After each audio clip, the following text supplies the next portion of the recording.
Bismillahirrahmanirrahim. Assalamualaikum warahmatullahi wabarakatuh. Alhamdulillahi ala ihsanih wa syukru lahu ala taufiqihi wa amtinanihi wa asyhadu an la ilaha illallah wahdahu la syarika lah ta'ziman li sya'nih wa asyhadu anna Muhammadan abduhu wa rasuluhu ad-da'iya ila ridwanih. Allahumma salli alaihi wa ala alihi wa ashabihi wa ikhwanih. Alhamdulillah, kita bersyukur pada Allah atas segala limpahan rahmat, karunia, hidayah, taufiknya. Alhamdulillah, dengan izinnya kesempatan ini kita masih dapat bertemu bermuajah. Salawat beriring salam semoga tercurah terlimpah pada Nabi kita Muhammad sallallahu alaihi wasallam, keluarganya, sahabatnya, dan pengikutnya hingga yaumul akhir. Amin, Allahumma amin. Topik kita kali ini menyangkut tarhib Ramadan.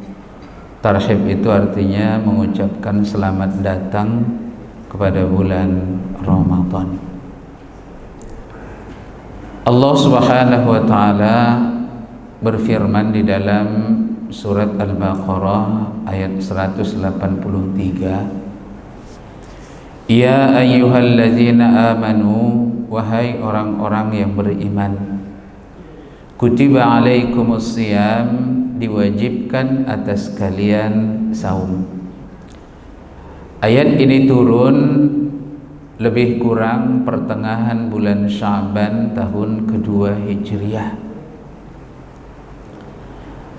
Lalu kemudian bulan Ramadannya kaum muslimin langsung wajib melakukan saum.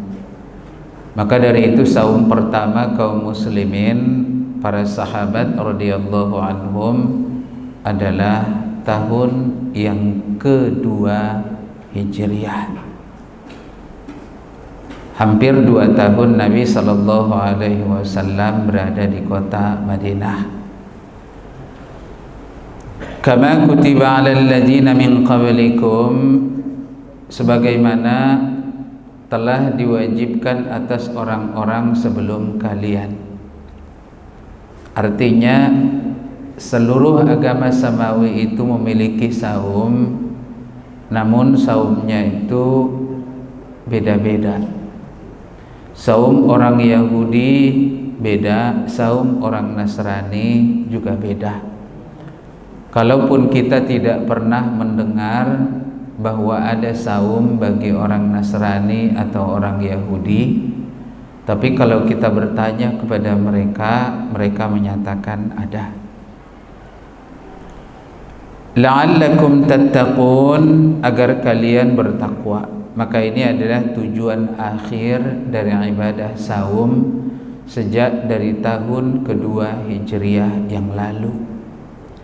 Maka dari itu sejak tahun kedua sampai insya Allah bulan yang akan datang, bahkan sampai menjelang hari kiamat nanti, bila masih ada yang beriman, mereka akan melakukan saum itu. Keutamaan dari bulan Ramadan, Nabi sallallahu alaihi wasallam bersabda di dalam riwayat Abu Hurairah radhiyallahu anhu, ia mengatakan, lamma hadara Ramadan qala Rasulullah sallallahu alaihi wasallam, tatkala datang bulan Ramadan, Rasulullah sallallahu alaihi wasallam telah bersabda, Qad ja'akum Ramadan syahrun mubarak, sudah datang kepada kalian bulan Ramadan, satu bulan yang penuh dengan berkah. Keberkahan bulan Ramadan, sejak Nabi sallallahu alaihi wasallam menyatakan hadis ini pertama kali pada tahun yang kedua, keberkahannya sampai Ramadan yang kita rasakan. Iftaradallahu alaikum siyamah, Allah telah fardukan atas kalian untuk melakukan saum pada bulan Ramadan itu. Tuftahu fihi abwabul jannah, dibuka pada bulan itu pintu-pintu surga. Artinya sangat mudah bagi kita melakukan perbuatan baik. Wa yughlaqu fihi abwabul jahim, lalu ditutup pada bulan itu pintu neraka jahim. Artinya sulit bagi setan seharusnya menggoda dari kita orang yang beriman. Seharusnya sulit bagi dia untuk menggoda. Wa tughallu fihi syayatin, dan dibelenggu pada bulan itu syaitan-syaitan. Yang membelenggu adalah saum kita itu sendiri. Maka dari itu ketika kita saum sangat gampang untuk melakukan perbuatan baik dan sulit apabila kita ingin melakukan perbuatan maksiat. Akan tetapi kalau nanti bulan Ramadan kita masih mendapati saja ya informasi menyangkut korupsi di pemerintahan itu, padahal mereka sedang melakukan saum, mayoritas mereka adalah muslimin. Innalillah wa inna ilaihi raji'un. Fihi lailatun khairum min alfi syahrin. Pada bulan Ramadan itu terdapat satu malam yang lebih baik dari 1000 bulan. Yang dapat kita hitung hanya 1000 bulan. 1000 bulan itu 83 tahun 4 bulan. Tapi kalimat khairunnya tidak bisa kita hitung. Maka dari itu Allah telah menyatakan di dalam hadis qudsi, saumuli wa ana ajzi bih. Saum itu adalah untukku dan akulah yang akan memberikan balasannya. Maka balasannya itu tentu bi ghairi hisab, tanpa hisab. Maka dari itu lakukan saum itu tertuju hanya karena Allah semata. Man hurima khairaha, barang siapa yang melewatkan kebaikannya, faqad hurima, maka sungguh dia akan terlewat untuk selama-lamanya dan tidak akan bertemu dengan Ramadan itu lagi. Maka dari itu komitmen kepada setiap kita, jadikan Ramadan yang akan datang yang berkisar hanya tinggal 10 hari lagi sebagai Ramadan terbaik di dalam hidup kita, sebagai Ramadan terbaik di dalam hidup kita. Hadis ini diriwayatkan oleh Imam Ahmad, An-Nasa'i dan juga Imam Al-Baihaqi. Kemudian persiapan menjelang bulan Ramadan. Pertama, bagi mereka yang memiliki hutang saum, segera mengqadha saumnya yang masih tertinggal. Waktu kita masih ada 10 hari lagi, persis 10 hari lagi. Sebab hari ini bila saum tidak akan mungkin bisa lagi. Maka dari itu ini bagi yang punya hutang. Maka dianjurkan mengqadha saum Ramadan dilakukan dengan segera tanpa ditunda-tunda. Itu idealnya. Allah Subhanahu wa taala berfirman di dalam surah Al-Mu'minun ayat 61, ulaika yusari'una fil khairat. Mereka itu adalah bersegera untuk mendapatkan kebaikan. Wahum sabiqun, dan mereka itu orang-orang yang segera memperoleh kebaikan itu.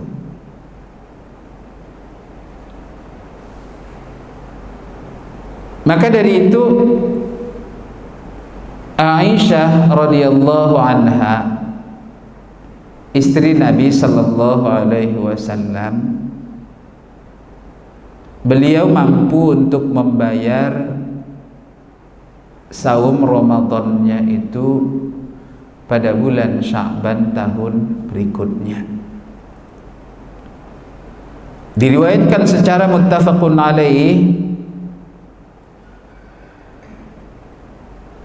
dari Abi Salamah radhiyallahu anhu, sami'tu Aisyah radhiyallahu anha taqul, aku telah mendengar Rasulullah sallallahu alaihi wasallam, Aisyah radhiyallahu anha, beliau telah mengatakan, kana yakunu alayya shaumu min Ramadan fama astati'u an aqdiya illa fi Sya'ban. Aku memiliki utang puasa Ramadan, aku tidaklah mampu mengqadanya kecuali pada bulan Sya'ban. Kemudian dia mengatakan,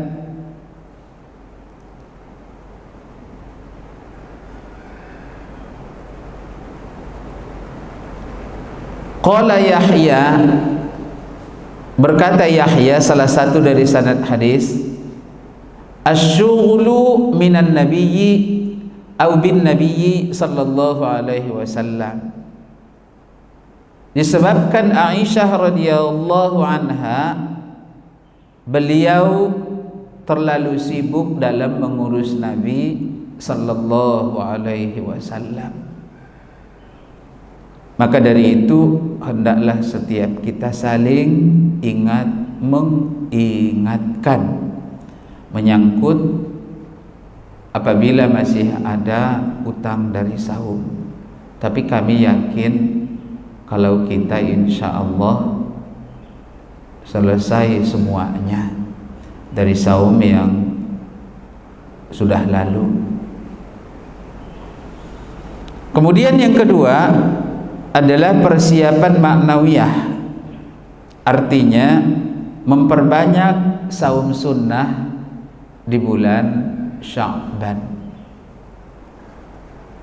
Nabi sallallahu alaihi wasallam disebut oleh istri-istri beliau adalah Nabi sallallahu alaihi wasallam, beliau tidak pernah puasa satu bulan penuh selain dari bulan Ramadan, dan tidaklah ada puasa yang lebih banyak dilakukan oleh Nabi sallallahu alaihi wasallam selain dari puasa pada bulan Sya'ban. Maka dari itu yang ingin memperbanyak saum sunnah masih ada waktu. Mungkin Senin, Kamis, besok. Kemudian memperbanyak zikir dan doa. Pertama, memperbanyak zikir. Alhamdulillah kita setelah berzikir pagi dan sore di setiap harinya. Maka diusahakan jangan sampai terlewat dalam melakukan zikir pagi dan zikir sore itu. Kalau katakanlah kita terlewat waktunya sebab keadaannya sedang taklim, maka begitu nanti selesai taklim seperti kamilah, kapan memulai zikirnya? Begitu kami setar mobil mau pulang, langsung kami berzikir, Pak. Jadi selama di jalan itu kita berzikir. Allahumma anta rabbi la ilaha illa anta khalaqtani wa ana abduka. Misal di antara dari zikirnya. Sebab zikir itu asalnya hukumnya sunat. Maka dari itu hendaklah setiap kita berzikir kepada Allah Subhanahu wa taala. Yang kedua, berdoa. Maka hendaklah setiap kita juga mengusahakan doa di antara selesai azan sebelum iqamah. Sebab Nabi sallallahu alaihi wasallam menyatakan tidak ditolak doa di antara azan dan iqamah. La yaruddu du'a bainal azani wal iqamah.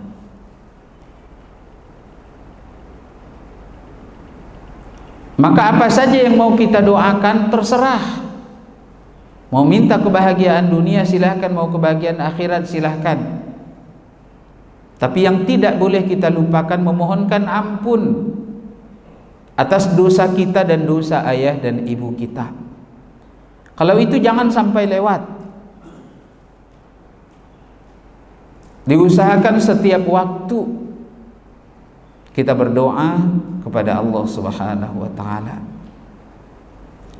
Kemudian yang ketiga, memperbanyak tilawah Al-Qur'an. Di dalam riwayat Imam Abu Dawud, Nabi sallallahu alaihi wasallam telah bersabda, "Iqra'ul Qur'an fi syahrin." Baca kalianlah Al-Qur'an itu dalam 1 bulan. Kalau 1 bulan harus khatam, berarti 1 hari 1 juz. 1 juz cuman Pak 1 hari. Kalau tidak ada ta'lim, kita langsung baca Al-Quran, ambil setengah juz antara sholat subuh sampai syuruk. Setengah juz saja. Kemudian ambil lagi setengah juz antara selesai sholat asar setelah kita berzikir sore sampai menjelang maghrib. Selesai 1 juz. Maka dari itu kalau selesai 1 hari 1 juz, berarti 1 bulan selesai. Maka dari itu hendaklah setiap kita memperbanyak membaca Al-Quran. Nabi sallallahu alaihi wasallam beliau bersabda di dalam muttafaqun alaih dari Aisyah radhiyallahu anha qalat, kana Rasulullah sallallahu alaihi wasallam yasumu hatta naqula la yuftiru wa yuftiru hatta naqula la yasumu. Kalau Nabi melakukan saum seolah-olah kami berkata beliau tidak pernah berbuka. Akan tetapi apabila beliau berbuka, kami pun mengatakan seolah-olah Nabi sallallahu alaihi wasallam tidak pernah saum. Fama ra'aitu Rasulullah sallallahu alaihi wasallam istakmala siyama syahrin. Tidaklah pernah aku tahu, kata Aisyah radhiyallahu anha, Nabi sallallahu alaihi wasallam menyempurnakan saumnya selama 1 bulan selain dan illa Ramadan, selain hanya bulan Ramadan. Wa ma ra'aituhu aktsaru siyaman minhu fi Sya'ban. Dan tidaklah aku tahu Nabi sallallahu alaihi wasallam lebih banyak melakukan saum dari bulan Sya'ban.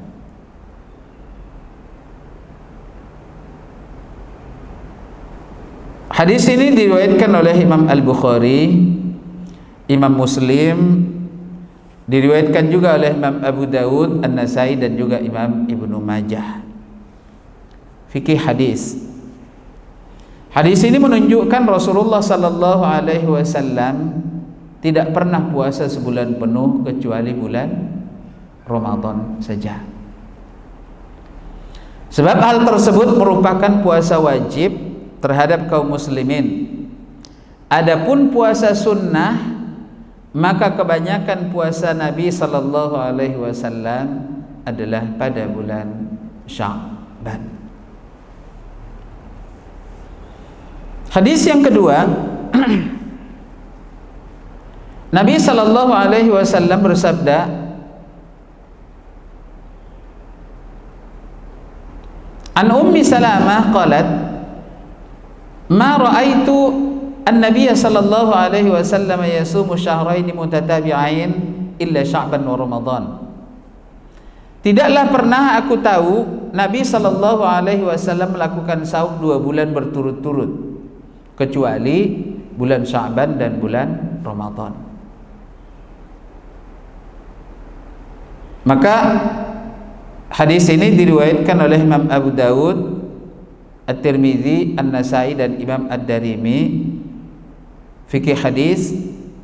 Hadis ini menjelaskan atau lebih mempertegas bahwa Nabi sallallahu alaihi wasallam banyak melakukan saum pada bulan Sya'ban.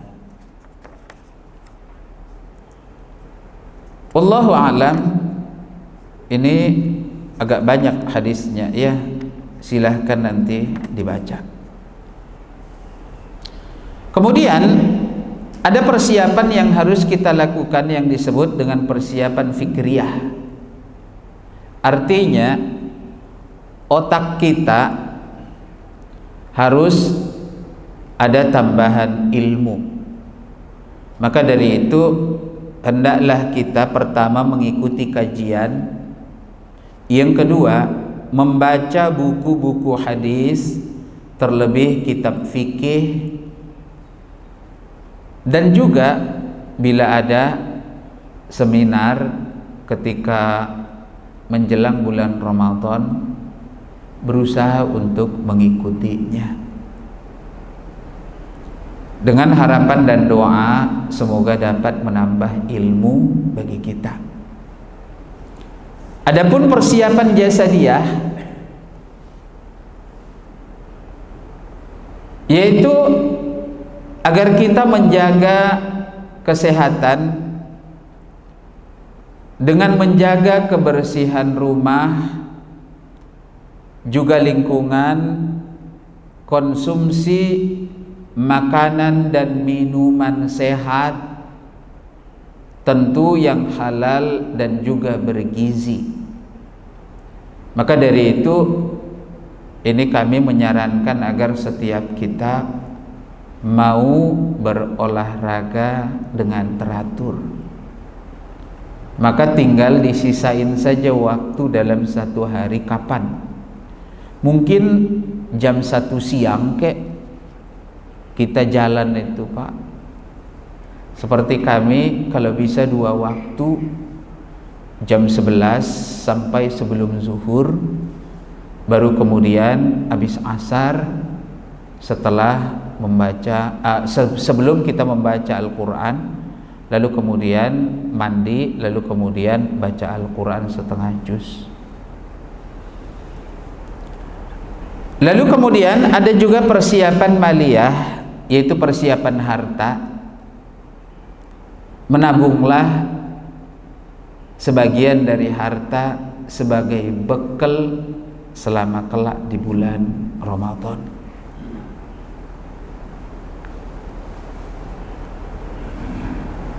Kemudian yang berikutnya, keutamaan saum Ramadan. Pertama, saum Ramadan adalah perisai dari api neraka. Nabi sallallahu alaihi wasallam bersabda, "Innamas siyamu junnatun." Sesungguhnya saum itu adalah perisai, yastajinnu biha al-'abdu minan nar, yaitu yang menghalangi atau yang melindungi seorang hamba dari siksa api neraka. Artinya, kalau kita saumnya benar karena Allah Jalla wa'ala, insya Allah kita tidak akan disentuh oleh api neraka. Maka dari itu hadis ini diriwayatkan oleh Imam Ahmad, Imam Al-Baihaqi, dinyatakan hasan oleh Muhammad Nasiruddin Al-Albani rahimahullah dalam kitab Sahihul Jami'.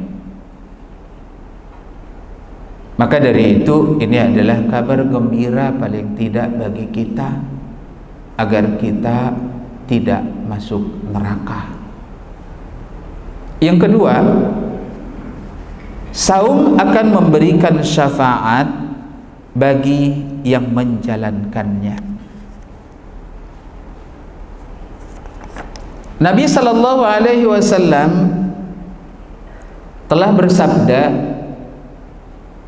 "As-siyamu wal Qur'anu yashfa'ani yaumal qiyamah."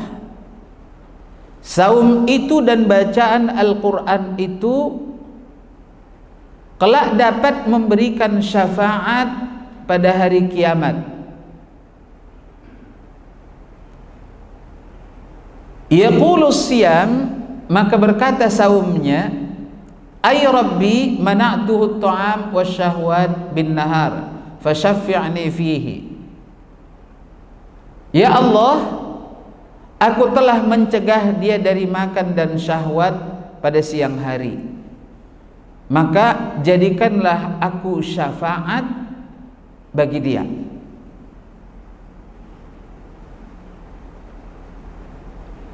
Kalau Al-Quran itu sudah tidak asing, fa innahu ya'ti yaumal qiyamah syafi'an li ashabihi.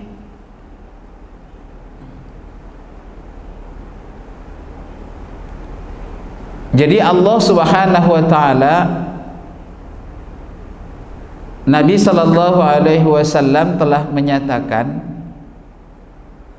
bahwa Allah Subhanahu wa taala menjadikan Al-Qur'an itu akan dapat memberikan pertolongan kepada orang, yaitu yang dimaksud dengan sahibul Qur'an.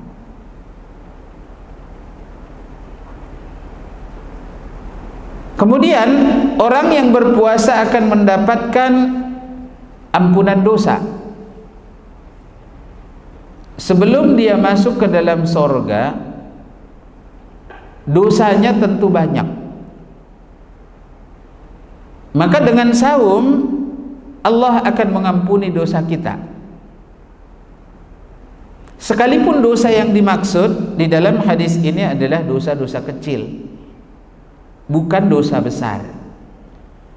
Tetapi kaum muslimin secara umum tidak akan mungkin melakukan dosa besar ketika dia adalah orang yang beriman. Man shoma ramadhana imanan wa ihtisaban,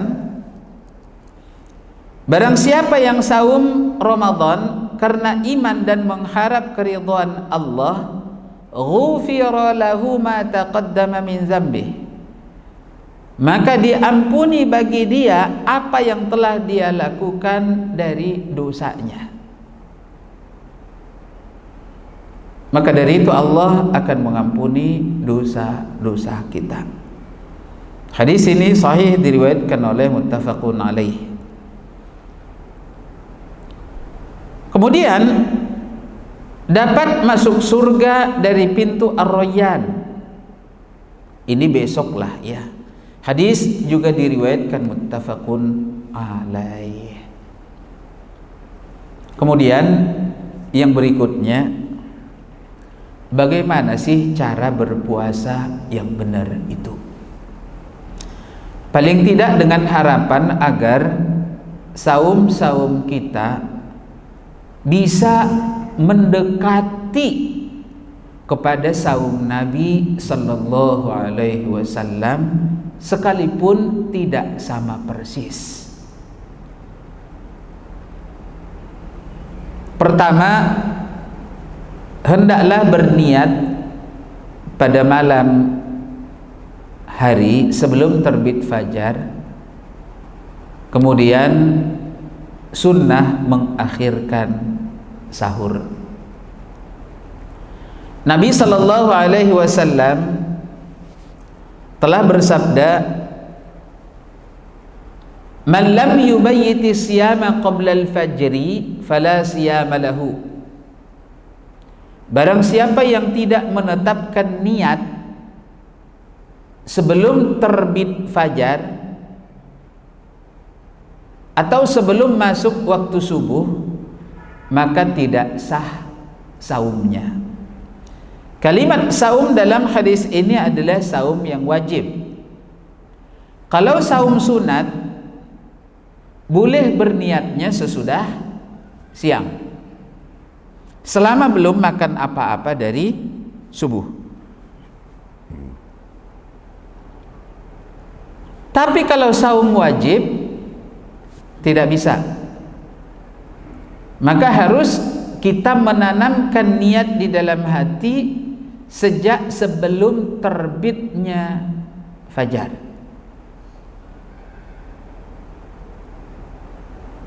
Lalu kemudian ada di kalangan para ulama, diantaranya adalah Imam Malik rahimahullahu ta'ala, seandainya seseorang berniat hanya satu kali untuk 1 bulan, maka telah sah. Maka dari itu boleh seseorang berniat cuma 1 kali di awal Ramadan doang, lalu kemudian selesai dari situ sampai akhir Ramadan tidak lagi berniat, boleh. Itu dipersilahkan. Cuman karena hadis menyatakan man lam yubayyiti siyama qabla al-fajri, barang siapa yang tidak menetapkan niat saum sebelum terbit fajar. Fajar itu berapa kali ya dalam 1 bulan? Ya tergantung. Kalau 29 kali, kalau 30 ya 30 kali. Jadi niatnya juga kalau tidak 29 ya 30 kali. Berniat itu tidak harus mengucapkan. Tidak seperti yang banyak dilakukan oleh orang-orang. Nawaitu sauma ghadin an adai fardi syahri ramadhana hadhihi sanati lillahi ta'ala. Nggak harus, Pak.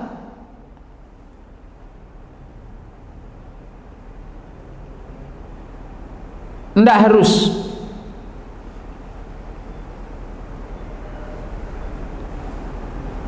Sebab Ibnu Qayyim al-Jauziyah rahimahullahu ta'ala dalam kitab Ighasatul Lahfan, an-niyatu hiya al-qasd wal azmu ala syai'. Niat itu adalah bermaksud atau bertekad ingin melakukan sesuatu. Namanya niat, ingin melakukan sesuatu. Wa mahalluha, tempat dari niat itu al-qalbu, di dalam hati. La ta'allaqu laha bil lisani aslan, sama sekali tidak ada sangkut pautnya dengan lidah. Walidzalika lam yunqal 'anil Nabi sallallahu alaihi wasallam, tidak pernah satu hadis pun dinukil dari Nabi sallallahu alaihi wasallam. Wala 'anis sahabah, dan juga tidak satu pun dari kalangan para sahabat radhiyallahu anhum fin niyati lafdhin bihalin. Fin niyati lafdhun bihalin, dalam menyangkut pelafalan dari niat itu. Maka dari itu, kalau dulu kita sampai mengucapkan nawaitu sauma ghadin gitu, itu semoga jadi amal soleh lah dulu itu. Tapi paling tidak agar saum kita mendekati, tidak akan mungkin bisa persis, hanya mendekati saum Nabi sallallahu alaihi wasallam. Kemudian yang berikutnya, sahurlah, karena di dalam sahur itu ada keberkahan. Nabi sallallahu alaihi wasallam bersabda, tasahharu fa inna fis sahuri barakah. Bersahurlah kalian, karena di dalam sahur kalian itu ada keberkahan. Ketika kita mau makan, pakailah adab makan, sekalipun hanya makan sahur. Sebab makan kita itu adalah ibadah. Beda sama makan hari sebelumnya, Pak. Kalau hari sebelumnya itu mubah, tapi bila kita ingin melakukan saum, maka makan kita itu adalah ibadah. Padahal kita mau kenyang, padahal iya, tapi itu ibadah. Diusahakan jangan sampai ada yang terbuang dari makanan, mungkin dari piring atau mungkin dari tempat makan kita, sebab ada keberkahannya.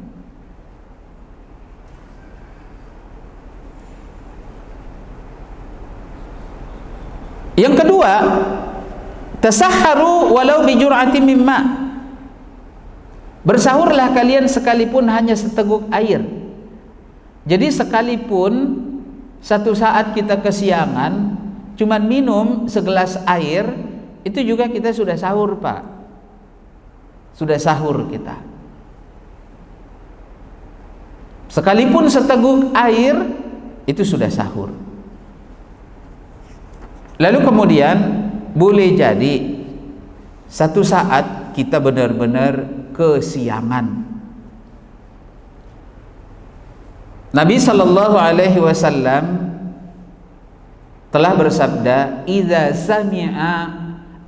sami'a ahadukumun nidaa, apabila telah mendengar salah seorang dari kalian seruan azan dikumandangkan, wal ina'u ala yadihi, sedangkan ina ini adalah tempat makanan, ala yadihi masih berada di tangannya, sebab makanan masih ada di dalamnya, fala yada'hu, maka janganlah langsung dia taruh karena dia mendengarkan azan itu. Sebab Islam tidak menganjurkan perbuatan tabdzir,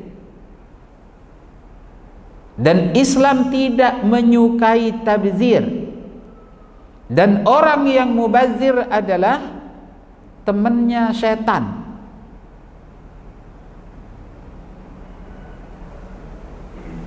Tapi jangan sering-sering, Pak. Katakanlah sebulan itu cuma sekali, paling banyak 2 kali. Hatta yada'hu fala yada'hu hatta yaqdiya hajatahu minhu, maka janganlah dia langsung menaruh piringnya itu sampai dia menghabiskan hajatnya semua dari piringnya itu, dia habisin saja. Tapi ya tentu cepat-cepat, sebab sudah azan. Diusahakan sebelum selesai azan udah. Kemudian menjauhi kemaksiatan dan juga perkara baik perkataan atau juga perbuatan yang sia-sia. Nabi sallallahu alaihi wasallam bersabda, "Laisa siyama minal akli wasyarab." Bukanlah saum itu hanya sekedar menahan dari makan dan minum. Innamas siyamu minal lagwi warrafas. Sesungguhnya saum itu harus juga dari perkara yang sia-sia dan juga ucapan-ucapan yang kotor. Maka dari itu, bila kita biasa menyebut perkataan yang kotor, maka dari itu hendaklah menghindarinya. Kemudian bersegera berbuka bila tiba waktunya. Maka doa ketika kita berbuka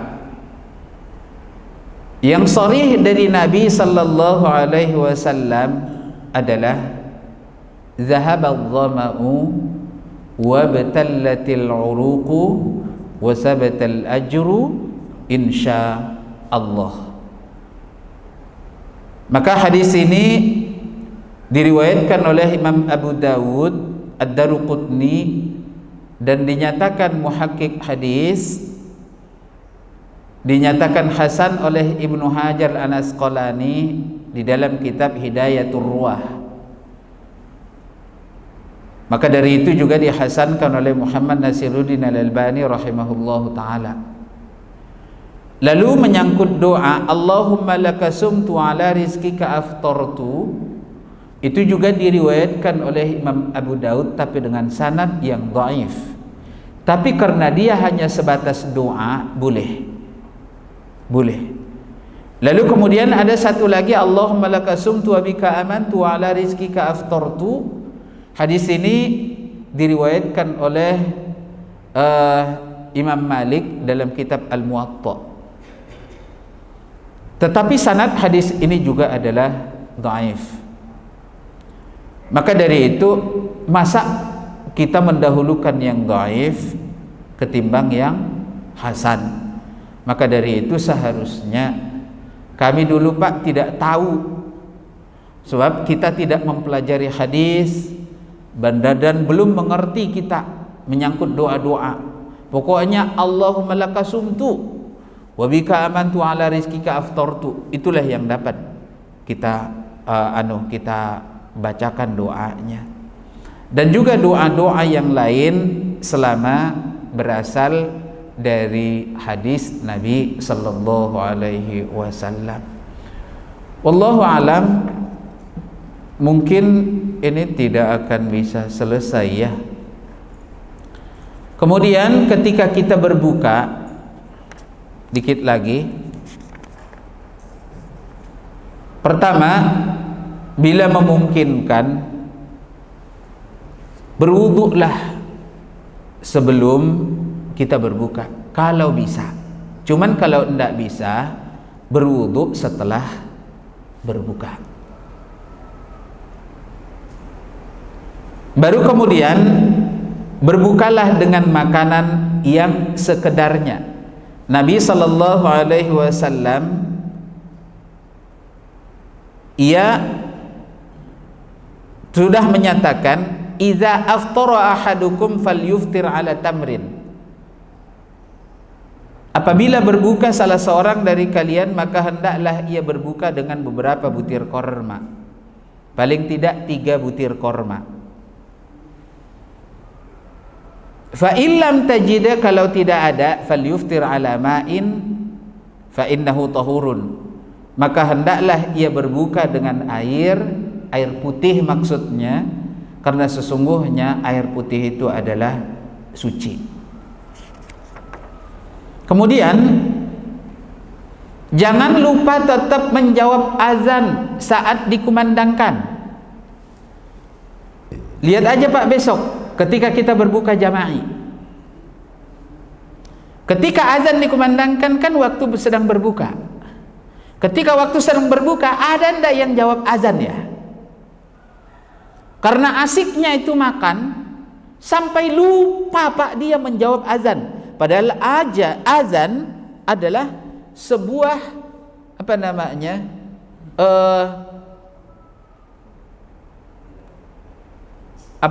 kalau kita pemberitahuan yang paling agung, yang paling besar dan yang paling mulia. Allahu Akbar, Allahu Akbar. Dia bilang, datang kita harus diulang. Allahu Akbar, Allahu Akbar. Maka dari itu sekalipun kita makan sesuatu boleh Pak menjawab azan itu. Maka jangan sampai terlewatkan ketika kita menjawab azan. Yang kedua, bersolawatlah dan juga berdoalah. Lihat aja Pak besok ya, ketika kita buka jama'i, ketika kita sedang berbuka dengan cara berjamaah, selesai azan dikumandangkan, berapa banyak yang berdoa? Akan bisa dihitung dengan jari. Mereka yang istiqomah. Maka dari itu lakukan solawat kepada Nabi sallallahu alaihi wasallam. Sebab Nabi sallallahu alaihi wasallam, "Idza sami'tumul muadzin faqulu misla ma yaqul. Tsumma sallu alayya fa innahu man shalla alayya salatan sallallahu biha 'ashran. Tsumma salullaha liyal wasilah." Kemudian minta kalianlah kepadaku al-wasilah. Lalu kemudian ketika muadzin menyatakan la ilaha illallah, kita ulang ucapannya, la ilaha illallah. Tidak pakai Muhammad Rasulullah, Pak. Hanya la ilaha illallah doang. Allahumma salli ala Muhammad wa ala ali Muhammad kama sallaita ala Ibrahim wa ala ali Ibrahim innaka Hamidum Majid. Allahumma barik ala Muhammad wa ala ali Muhammad kama barakta ala Ibrahim wa ala ali Ibrahim innaka Hamidum Majid. Allahumma rabb hadhihi ad-da'wati at-tammah was-salati al-qa'imah ati Muhammadan al-wasilata al-fadilah wa ba'athu maqaman mahmudan alladhi wa'adtah. Kalau mau pakai ada tambahan innaka la tukhliful mi'ad, itu terserah. Kemudian sesudah selesai itu, sebab saat ini masjid ke masjid itu sangat dekat, ya, sangat dekat antara masjid ke masjid, sehingga dari sini ke pasar masih terdengar azannya, dari pasar ke Al-Uswah masih terdengar azannya, bahkan di antara Al-Uswah dengan Al-Hikmah masih ada satu masjid. Nah, jadi sangat terdengar azan itu. Maka dari itu hendaklah setiap kita menjawab azan itu. Kemudian segeralah ke masjid untuk melakukan sholat berjamaah apabila kita sholatnya apabila kita berbukanya di rumah. Kalau sudah berbukanya di masjid, ya udah selesai. Kemudian setelah di masjid, ambillah shaf terdepan, karena shaf yang paling depan adalah shaf yang paling terbaik. Kemudian lakukan sholat sunat tahiyatul masjid kalau memang masih ada waktu yang tersisa. Kemudian bila masih ada waktu, berdoalah sebanyak-banyaknya. Hindari ngobrol, Pak. Hindari ngobrol. Sebab kita menginginkan saum kita mendekati saum Nabi sallallahu alaihi wasallam. Hindari banyak ngobrol. Tidak pada ngobrol. Jadi begitu lihat, diam, lalu kemudian langsung kemudian solat. Selesai solat kita berdoa kepada Allah Subhanahu wa taala. Sebab Nabi sallallahu alaihi wasallam menyatakan la yaruddu du'a bainal adzani wal iqamah. Tidak ditolak doa di antara azan dan iqamah. Kemudian yang kesembilan, solat berjamaah sempurna bila mendapati takbiratul ihram sang imam. Ketika imam Allahu Akbar, kita juga langsung Allahu Akbar. Maka dari itu saat itu dia mendapatkan sempurna salat si imam. Maka dari itu tujuan salat kita, wa aqimis salata li dzikri, dirikanlah salat untuk mengingat aku. Maka dari itu paling tidak tertuju kepada ayat Al-Quran yang dibaca oleh imam. Kemudian 10, setelah zikir ba'da salat fardu, lakukanlah salat sunat ba'diyah maghrib. Besok Pak, ketika kita buka iftar jama'i besok, begitu selesai salat maghrib langsung pulang. Enggak pada salat. Yang salat bisa dihitung dengan jari.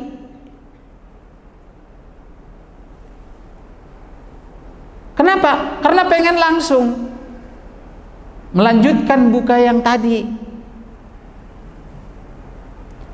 Ini ini memang tidak berdosa, tapi kita rugi, tidak mendatangkan manfaat.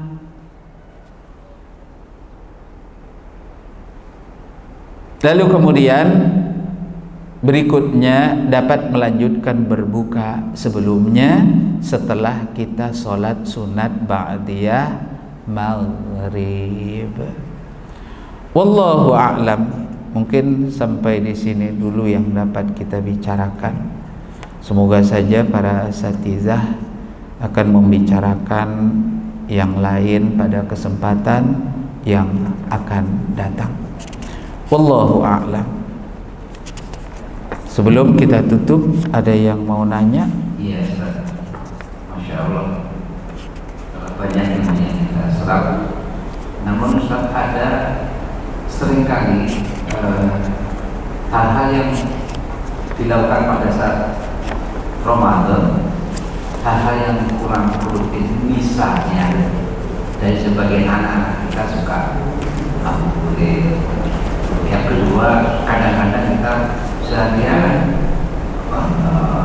nonton TV, padahal di dalam pandangan TV itu sendiri ada yang dorong. Nah, bagaimana hal ini menyikapi? Terima kasih.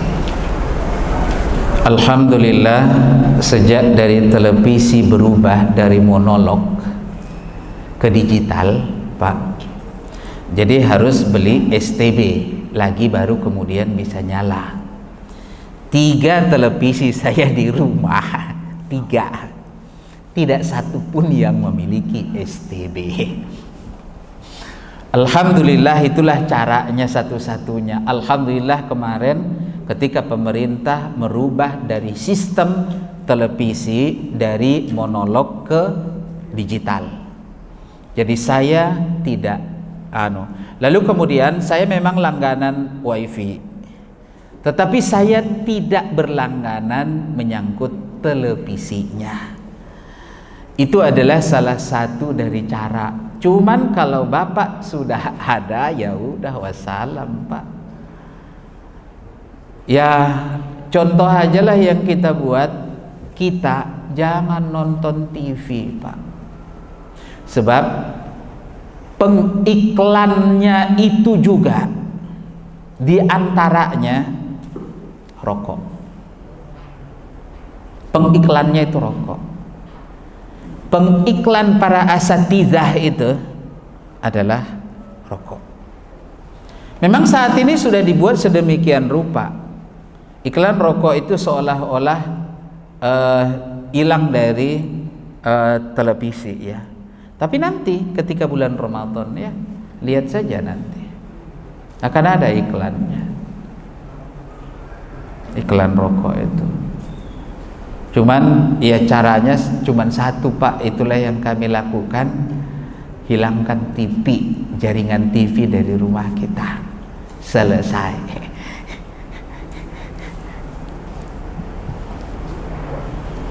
Silakan yang lain. Habis? Oh, yang lain silakan. Ada yang silakan. Pak Satomo, baik. Oke. Iya, silakan. Kalau puasa dengerin musik gimana, Pak? Itu tidak boleh. Jangankan puasa, Pak. Enggak puasa aja enggak boleh. Enggak puasa aja kita enggak boleh. Apalagi saum. Wallahu a'lam. Ada lagi? Bang Nadi mungkin? Silakan. Mau nanya Ustaz? Ustaz. Kalau biasanya kita berdoa sebelum kita Ustaz, biasa lafaznya kayak gitu, di dalam hati kita baca apa gitu Ustaz? Ya puasanya untuk esok hari. Ketika kita, Bapak kan lagi makan sahur itu, makan sahurnya buat apa? Ya bukan karena mau puasa kan? Ya udah, itu udah niat. Nggak usah dilafatkan, tidak harus dilafazkan. Maka Imam Malik rahimahullah menyatakan yang dilafazkan itu hanya bagi mereka yang maaf, beribu kali maaf ya, ada orang-orang itu yang mereka agak tell me gitu ya, agak tell me, telat mikir. Maka dari itu ketika dia berwudu, bismillahnya aja lama banget Pak,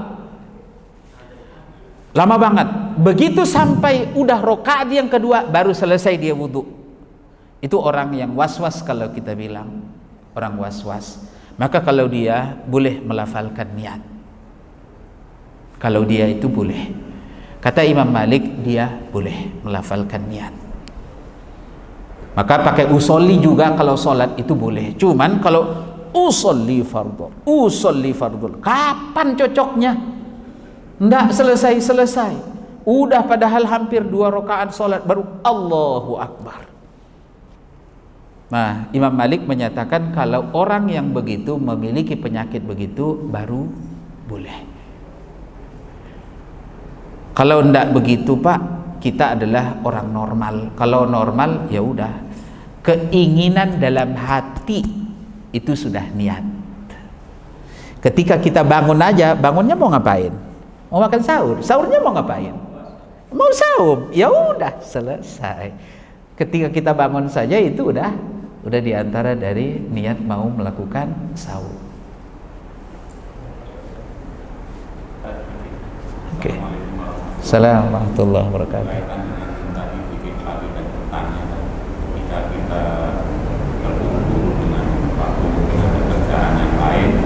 Zikirnya kita di jalan, tapi udah batal dari wudhunya gimana? Terus yang terkait dengan sholat sunnah yang disebut tadi habis maghrib atau bagian maghrib, itu biasanya sekali-sekali melakukannya di rumah karena ada hadis yang menjelaskan bahwa sholat sunnah yang sebaiknya itu di rumah gimana? Iya, benar. Jadi yang pertama tadi tentang zikir pagi petang, lalu kemudian kita dalam keadaan udah batal wudu. Kalau orang yang sudah batal wudu, boleh enggak baca Quran? Boleh. Tidak ada larangan. Bahkan maaf, beribu kali maaf, orang yang berhadas besar selama itu adalah hafalan, sebagian menyatakan tidak boleh, tapi sebagian lagi menyatakan boleh baca Quran. Maka dari itu Al-Quran yang kita baca adalah yang pertama ayat kursi, yang kedua Al-Ikhlas, Al-Falaq, dan juga An-Nas. Lalu kemudian berzikir itu kapan saja. Alladzina yazkurunallaha qiyaman wa qu'udan wa ala junubihim. Orang yang berzikir kepada Allah dalam keadaan berdiri, duduk, ataupun dia berbaring. Jadi artinya ngapain saja boleh. Maka dari itu boleh Pak melanjutkan sekalipun sudah batal wudunya, itu juga boleh melanjutkan. Ada batasannya nggak yang disebut zikir pagi petang? Tidak memiliki batasan waktu. Habis subuh biasanya baca asar. Jadi kalau dia dari habis subuh, selesai sholat subuh, selesai dia berzikir sholat fardu, seharusnya dia berzikir. Lalu kemudian ada halangannya, lalu kemudian dia berhenti sebentar sampai jeda halangan itu, baru kemudian dia berzikir saja terus sekalipun sudah pagi, sekalipun sudah terbit matahari. Lalu kemudian katakanlah syaitan melupakan otak kita sehingga kita belum berzikir ternyata dari pagi sampai jam 10 pagi. Jam 10 pagi kita zikir, tidak ada masalah. Begitu juga zikir sore, seandai sempatnya kita ketika mau tidur, maka mau tidur kita berzikir, maka itu juga boleh. Yang kedua, seandai sholat itu kita lakukan sesekali di rumah, lalu kemudian mungkin sesekali doang kita melakukannya di masjid, maka ini juga boleh. Tapi kami khawatir ya, mayoritas dari yang ikut iftar jamaah itu mereka sudah tidak sholat Pak ketika di rumah. Kalau kita, ya saya yakin itu, tapi orang-orang itu Maka dari itu tanamkan dalam hati niat kita bahwa kita akan melakukan sholat. Jadi tidak ada masalah, Pak. Wallahu a'lam bishawab. Mungkin sampai di sini yang dapat kami sampaikan. Lebih dan kurang atas penyampaian kami, maka kami minta maaf yang sebesar-besarnya. Terakhir, marilah sama kita tutup dengan doa kafaratul majlis. Subhanakallahumma wa bihamdik asyhadu an la ilaha illa anta astaghfiruka wa atubu ilaik. Wassallallahu ala nabiyyina Muhammadin sallallahu alaihi wasallam. Hadana Allah iyyakum wa minkum. Wassalamu alaikum warahmatullahi wabarakatuh.